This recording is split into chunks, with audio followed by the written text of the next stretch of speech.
We're following some breaking news now surrounding former President Donald Trump's taxes and Congress's demand to see them. NBC News Justice correspondent Pete Williams joins us now with the latest on this. Pete, what do we know? Well, this is another setback for Donald Trump's efforts to keep his financial records out of the hands of other people, especially Congress.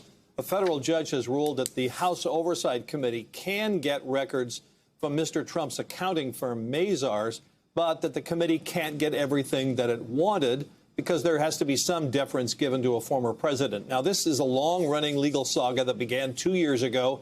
It ultimately went up to the Supreme Court, which rejected Mr. Trump's claims that his documents were beyond the reach of Congress, and they sent the case back to the lower courts.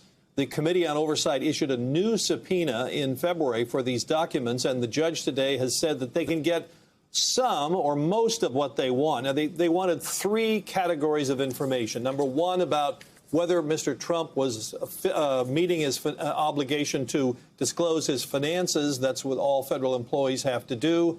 The judge said the committee didn't show a strong enough argument about why it needed to get his documents and couldn't rely on other documents for that.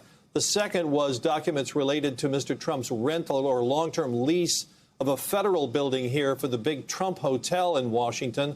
The judge said the committee can have all of that it wanted.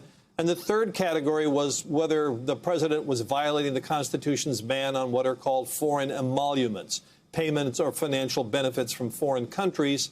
The judge said the committee wanted documents going all the way back to 2011, but he didn't become president, and the constitutional provision didn't kick in until 2017. So he narrowed it to just those 2 years. Now, Mr. Trump's lawyers can certainly appeal, and given their track record here about how they fought this every step of the way, I suspect they will.